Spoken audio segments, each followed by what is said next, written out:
Good morning, my name's James Hughes, Chief Market Analyst here at Scope Markets, and this is your daily briefing. On Friday, markets got the month off to a poor start as stocks on Wall Street fell aggressively, with the Dow Jones falling over 600 points lower by the close. Shares in Asia overnight have also seen a similar story, with markets trading lower at the start of this week, and expectations for the open in Europe and the US show futures in negative territory.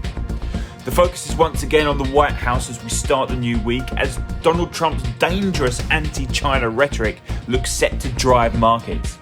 US Secretary of State Mike Pompeo stated over the weekend that there was substantial evidence that the coronavirus was created in a lab in Wuhan, China. In the wake of this news story, Donald Trump has also claimed that the US will have a vaccine for coronavirus by the end of the year. This comes when many scientists around the world claim that that would be almost impossible. Tensions between the US and China had only just started to thaw after a trade deal was mutually agreed between the two superpowers.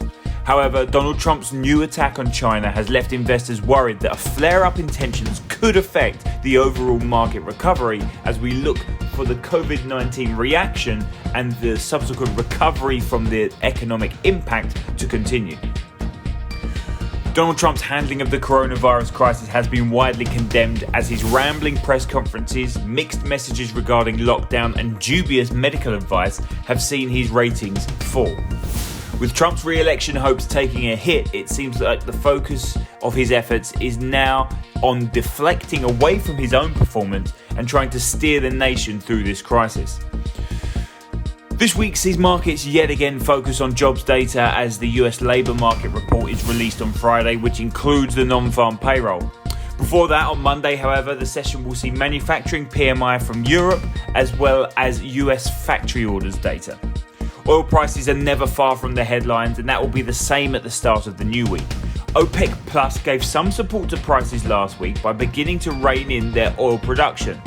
Oil production numbers for April currently look like they are still stubbornly high in this current demand environment. This means that any cuts would need to be more significant. Compliance to these terms is key, and the production must start to come down if prices are to stabilise.